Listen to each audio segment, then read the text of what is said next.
چور دروازہ کیا، وہ تو اچھی خاصی سرنگ تھی۔ عمران نے نقشے سے یہی اندازہ لگایا۔ ساجدہ خاموش بیٹھی تھی، عمران بھی چپ تھا۔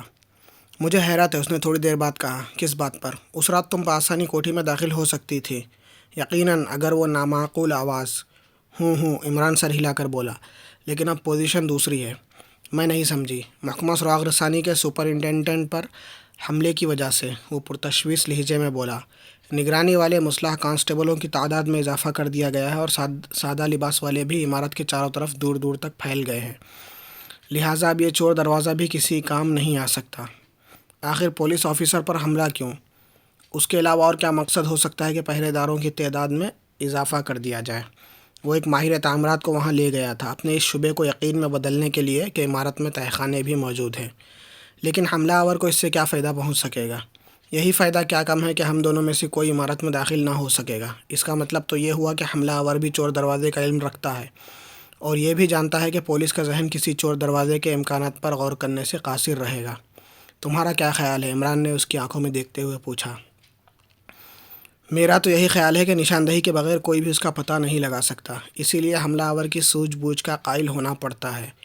لیکن میرا دعویٰ ہے کہ حملہ آور چور دروازے کا صحیح علم نہیں رکھتا، ورنہ اس کی نوبت ہی نہ آتی، وہ بھی اسی رات کو عمارت میں داخل ہونے کی کوشش کرتا۔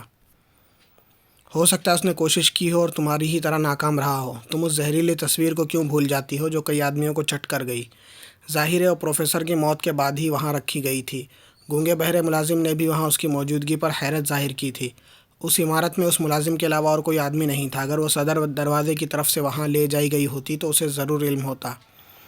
یہ بات تو ہے، ساجدہ نے کچھ سوچتے ہوئے کہا۔ ملازم گونگا اور بہرا ہونے کی وجہ سے بھی بہت تیز ہے، ہونے کے باوجود بھی بہت تیز ہے۔ پروفیسر نے کچھ سمجھ کر ہی کوٹھی کی نگرانی اس کے سپرد کی ہوگی۔ اسی بنا پر کہنا پڑتا ہے کہ مجرم چور دروازے ہی کے راستے سے داخل ہوا ہوگا۔ لیکن اسے ابھی تک وہ جگہ نہیں مل سکی جہاں تمہارے بیان کے مطابق کچھ اہم چیزیں رکھی ہوئی ہیں۔ لیکن یہ بتاؤ کہ پروفیسر تم پر اتنا اعتماد کیوں کرتا تھا؟ پتہ نہیں، میں کیا جانوں۔ عمران اس کی آنکھوں میں دیکھتا ہوا مسکرایا اور وہ جھینپ کر دوسری طرف دیکھنے لگی۔ خیر، عمران سر ہلا کر بولا۔ مجھے اس سے کیا سروکار؟ سوئچ بورڈ پر پھر سرخ بلب روشن ہو گیا۔ یہ کیا بلا ہے؟ ساجدہ بولی۔ جب بھی یہ روشن ہوتا ہے تم باہر بھاگ جاتے ہو۔ فون کال، عمران نے کہا اور کمرے سے باہر آ کر ریسیور اٹھایا۔ دوسری طرف سے صفدر نے اطلاع دی، کوشی کی ضمانت ناممکن ہے، پولیس ریمانڈ لے چکی ہے اور باوثوق ذرائع سے معلوم ہوا ہے کہ کوشی نے اپنا بیان بھی تبدیل کر دیا۔ دوسری دلچسپ اطلاع یہ ہے کہ آپ باقاعدہ طور پر اس واقعے میں ملوث ہو چکے ہیں۔ وہ کس طرح ڈیئر؟ عمران نے ٹھنڈی سانس لی۔ کوشی نے اپنے بیان میں کہا ہے کہ کسی ہوٹل کے مالک نے تفضل نامی کسی آدمی کو اس کے پاس بھیجا تھا اور تفضل کا حلیہ آپ کے حلیے سے مطابقت رکھتا ہے۔ اس ہوٹل کے مالک سے پوچھ گچھ کرنے پر پولیس نے معلوم کیا کہ آپ نے اس سے کوشی سے ملاقات کے سلسلے میں تعارفی خط مانگا تھا۔ پھر ظفرو کے ایک کیفے کا ملازم بھی آپ کا نام لے رہا ہے۔ غالباً ظفرو نے کل ہی اس کو بتایا تھا کہ آپ سے اس کا جھگڑا ہو گیا ہے، لہٰذا اب پولیس بڑی شدت سے آپ کی تلاش میں ہے اور آپ کے والد صاحب نے پورے شہر میں سفید پوشوں کی فوج تعینات کر دی ہے جو آپ کی تلاش میں شہر کا چپا چپا دیکھتی پھر رہی ہے۔ مرسیفل گاڈ، عمران بڑبڑایا۔ جی ہیلو۔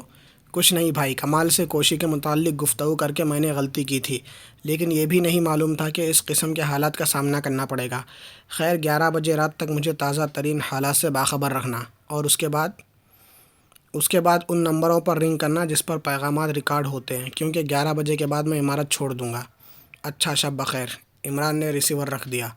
اس نے صفدر سے کہہ تو دیا تھا کہ 11 بجے کے بعد وہ دانش منزل میں نہیں مل سکے گا، لیکن وہ خود بھی نہیں جانتا تھا کہ جائے گا کہاں۔ ویسے اس کی دانش میں آج کی رات ان معاملات کے لیے بہت اہم تھی جن میں وہ الجھ کر رہ گیا تھا۔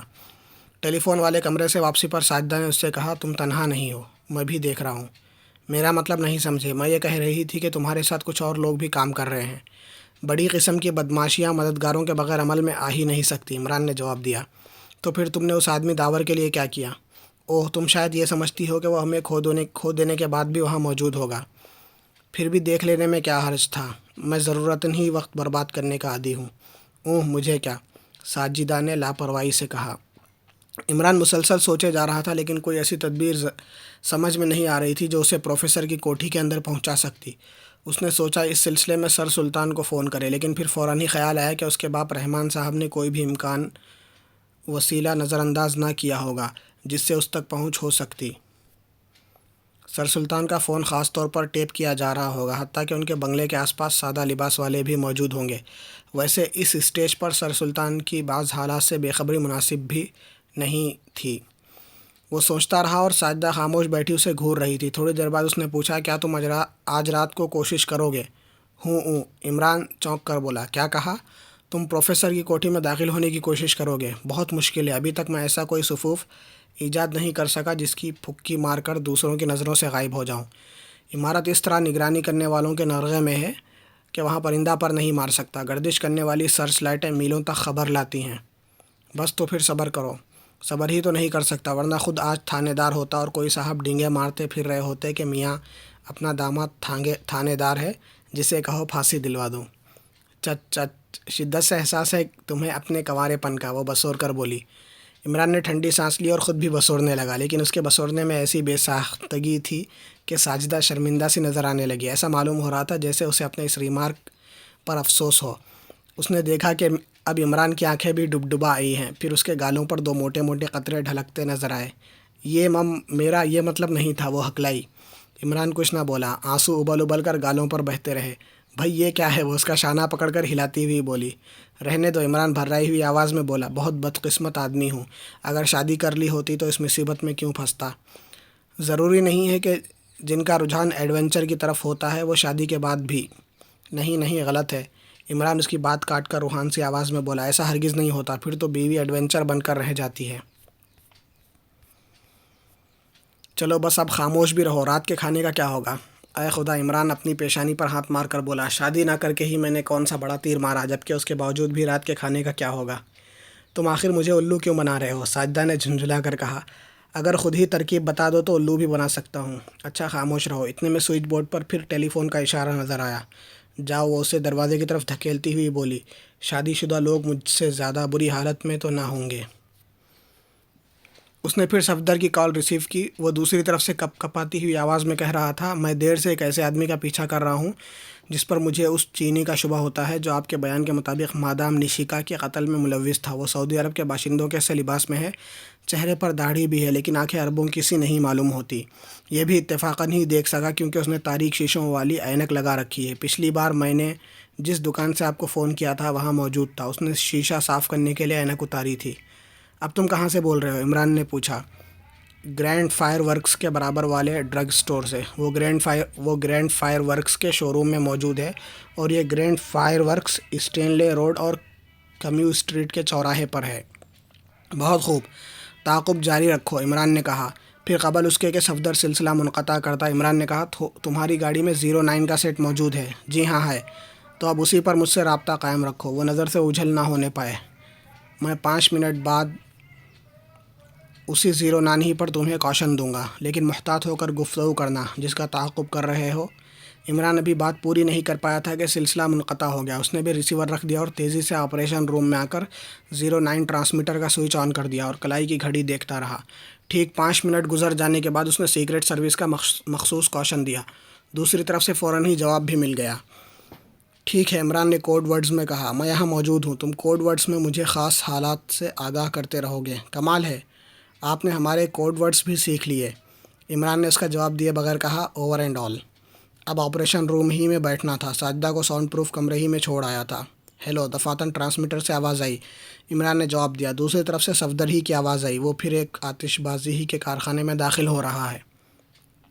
اوہ ہاں، عمران بولا، عنقریب ایک عرب ملک کا سفارت خانہ اپنی ایک قومی تقریب منعقد کرنے والا ہے۔ ہو سکتا ہے اسی سفارت خانے کا کوئی فرد تقریب کے لیے آتش بازیوں کی فراہمی کر رہا ہو، لیکن تم احتیاطاً تعاقب جاری رکھو، میں بھی آ رہا ہوں۔